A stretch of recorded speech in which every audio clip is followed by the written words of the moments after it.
distance. You shouldn't have to push it in there. And that's 1/8 thou, that's perfect, which is 0.20.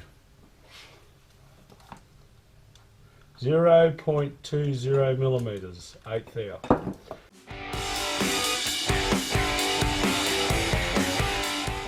These are the inlet shims that I took off the bike. Closing shim, opening shim. Now I suspect that whoever has done this job before on this bike may not have been that familiar with what they were doing, and they've got the wrong shims in there, because it just doesn't make the sense. The sizing doesn't make sense. If you can imagine this sitting on top of the valve like this. If the valve starts to creep up into the head due to wear, you will get an increasing gap on the closing shim, but concurrently your opening shim gap should also close. So you'll end up with a point where you've got no clearance at the top and heaps at the bottom. This one had heaps top and bottom.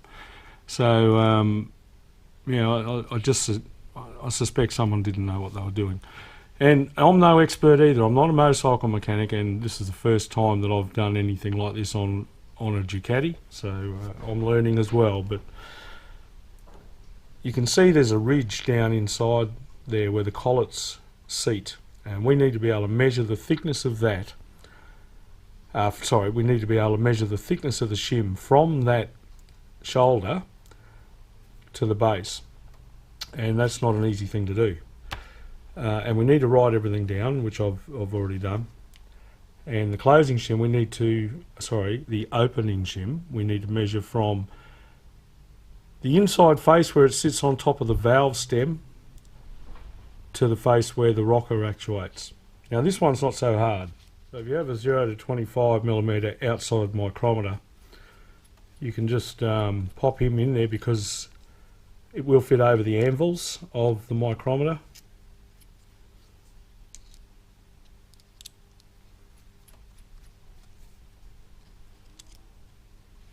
Like so, one enclosed.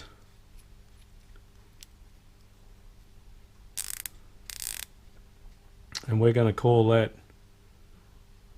4.05, which is what I recorded here. Now the closing shim is a totally different kettle of fish. You have to be able to measure from inside the shoulder where the collets seat to the underside where it runs on the closing rocker arm. Now that's you need a special tool to do that, and I purchased one from Gowan Lock Ducati again. I've got all of my parts through Gowan Lock, and he looks like this. Now it's a fixed length. You need to measure from that shoulder where we're seating to the end of the shim, and it's 10 millimeters, 10.01, but it's 10 millimeters. So what we do there is we then zero the vernier. We drop the closing shim on, and that seats up against that shoulder, and we measure the overall length, and we end up with 7.11 millimeters, which is here. Now if you happen to buy this tool, there are tools advertised that have a closing and opening measuring shim, two separate tools. This one looks like they've made it long enough that you could actually use it on this guy as well. You just have to use the same technique if you don't have a micrometer. So this is very, very important. This is the thing that you absolutely must take the most care with. The opening shim tolerances are between 0.05 of a millimeter to 0.12 of a millimeter. The closing tolerances on the closing shim is 0.03 to 0.20. What you need to do is write down your actuals. So for me, the measurement was 0.2 of a millimeter on the top with the feeler gauge, and 0.15 of a millimeter on the closing with a feeler gauge. So we need to bring these back into these tolerances, and what we're aiming for here. So what I've done, this is the opening cam only. I've written down the actual measurement of 0.2 of a millimeter, and I'm subtracting the bottom of the tolerance, which is 0.05 of a millimeter, which gives me a size of 0.15 of a millimetre different to where it is currently. So we measure the shim. The shim measures at 4.05 of a millimetre thick. I need to add 0.15 of a millimetre, and that takes it to a 4.2 millimetre shim. So that we don't end up too tight, I've actually ratcheted it back a little bit, and we've ordered a 4.15 millimetre shim.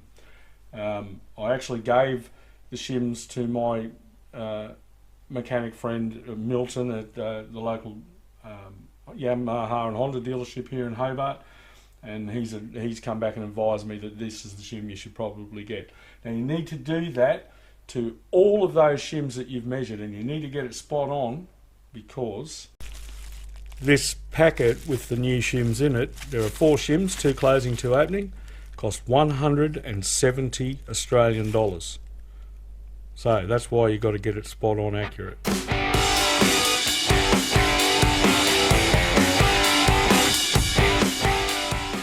Okay, so a lot has happened since part 1, and since I shot that last bit of video that you just saw. Now, the shims came from Gowanlock's Ducati, and on the label it had the right measurements for what we ordered. However, they didn't come in this size. Now, this was pretty well my own fault, because I wanted them quickly. They sent me the sizes that they had in stock that were actually thicker. They were oversized to what I required, because it would have been about a month's wait to get them out of Italy. So they sent me the oversized ones. So I had to take them to a local machine shop, and they have surface ground them down. And the reason I took them to a machine shop was because they were about 0.5 of a millimetre, 0.4 to 0.5 of a millimetre oversize, and I didn't feel confident that I could keep them parallel trying to hand finish them with that much to come off.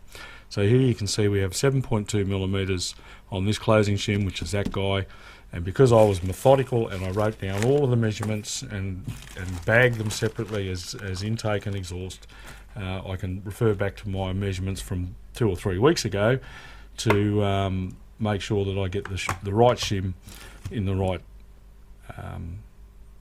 under the right valve. Alright, so now let's go and put this thing together. I decided that that it's too hard to film in here on the top, on the intake side, so I'm giving it a go down here on the exhaust side, but in all reality I'm going to struggle to capture it, so if you might have to refer back to part 1 at the top cylinder.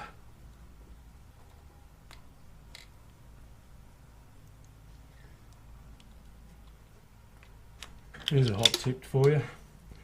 Pop that over the top of the valve so that when your screwdriver slips off, just like that, it doesn't go flying across the workshop.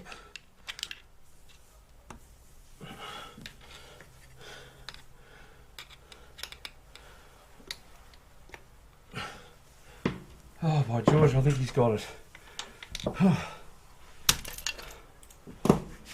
Right. Now, one way that you can be sure that you haven't got too little clearance is if you can spin that cam with these pushed out of the way, and it moves freely. There shouldn't be any resistance, so that's good. Okay, pop cam on top dead center.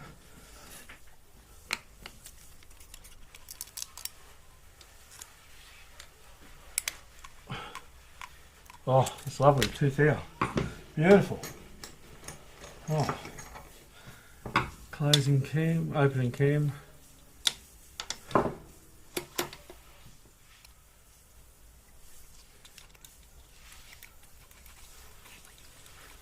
Nice. Alright, we've got our clearances back where we needed them. We can now start thinking about putting the belts on. Let's pop these clips in. That one actually lived. There's 2 washers in there. Now I think I hope you can see 2 washers there, and they need to have one against the cylinder head and one against the rocker arm. They need to be separated, but prior to fitting the clip.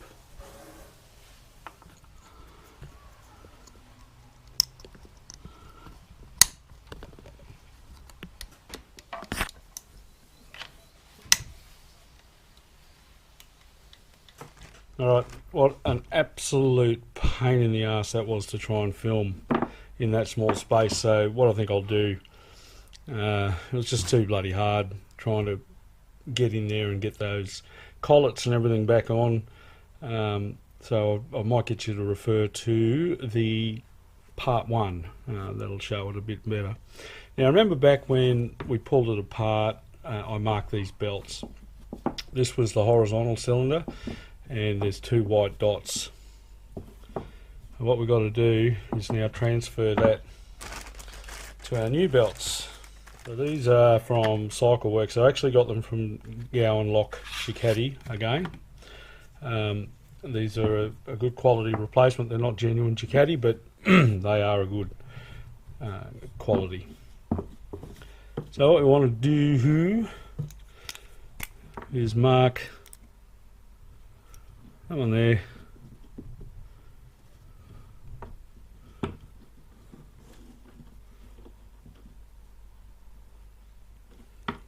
and that one there, and I'll mark that as horizontal.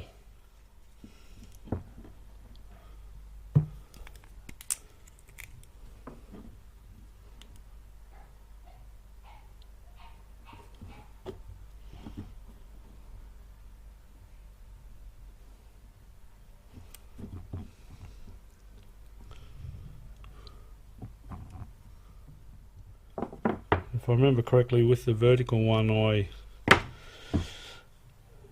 didn't put that at the timing mark on the cam pulley. I actually put it where I could reach it, which was the first engaged tooth. So let's go throw the belts on. First thing we need to do is get that timing mark lined up, which won't be too easy because you can't see it, but I'll just try something. Hang on. Right, I've got my spanner on my bolt on the other side. I'll reach through and just try and line it up. Right, so there it is. That is now aligned. This top one is now aligned, and this one here will be aligned when I turn it around, because of course this is on top dead center, this isn't on top dead center, and the cams are loaded. So find the vertical cylinder. I might just put my chest mount on. Alright, we'll try this. Okay, vertical cylinder. What we're going to try and do here, we've got to slip it over the bottom pulley first, because it's got that shroud around the outside.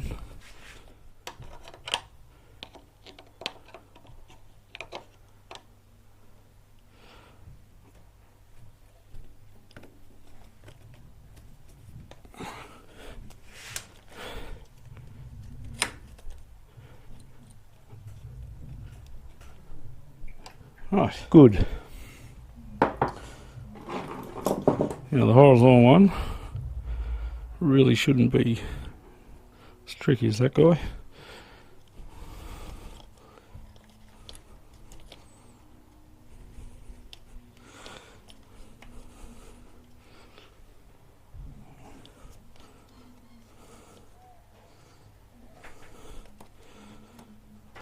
And it wasn't.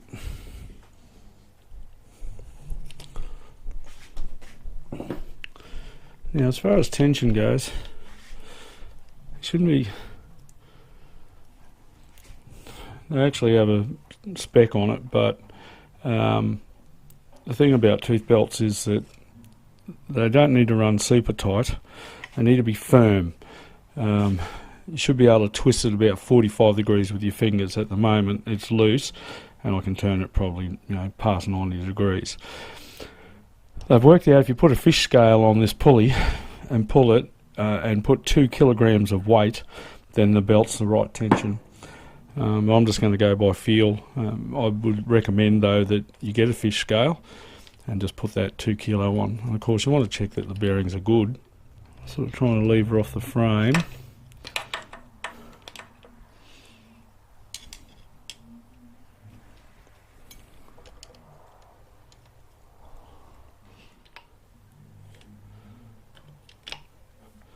Just going to nip those up just for now. And the same for this fella here. No frame to lever off here though.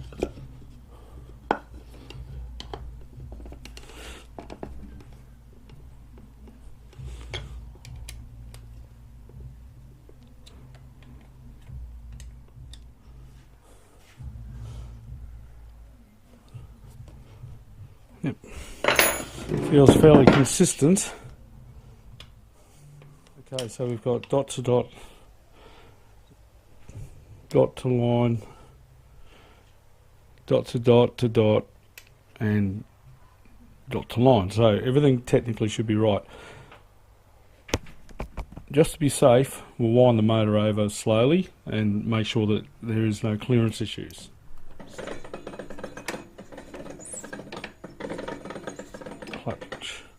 Clutch making a nice racket.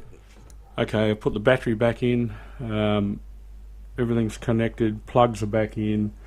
I haven't put the belts on the timing cover yet, and I haven't replaced this yet, but I'm just going to try and fire it up. Choke.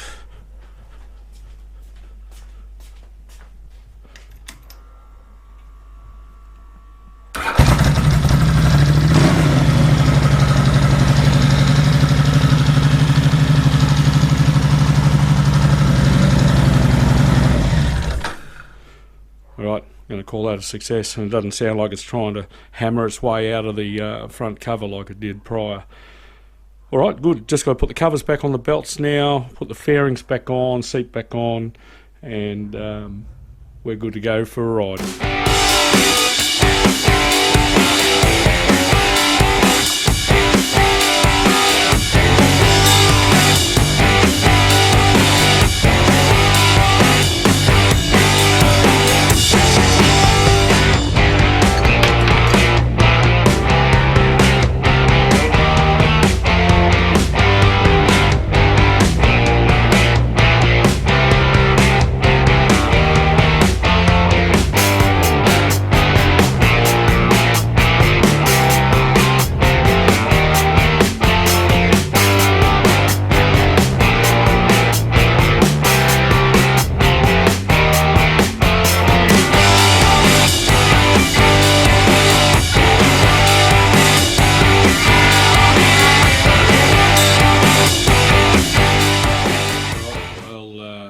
What did we learn? A couple of things that I think are very important to point out. One, when you're working on the vertical cylinder, there is a hole that drains the oil back into the sump, which you can see here in this picture. I would recommend popping a rag or some tape or a bit of blue tack or something over that hole to prevent you dropping any of the collets down in there. The other thing is on the front cylinder, on the horizontal cylinder, I'd recommend packing a rag in around when you're operating on the closing shim as well, because if you drop the collet, 99 times out of 100 it's going to fall straight through out the bottom, out the exhaust side and hit the bench. But there is that one time in 100 where it might end up lodged in the cam somewhere. So I'd take a bit of caution with that. What else did we learn? It's not easy to film in there, but the reality is that if you take this to a dealership, they'll charge you about 9 hours labour, $100 an hour. There's $900, plus you know, hundreds of dollars if you need new shims and new gaskets and new belts, etc. So you could save yourself that $900 doing the labour yourself. It's not easy, it's not by any means for, I guess, somebody who isn't comfortable with mechanical things.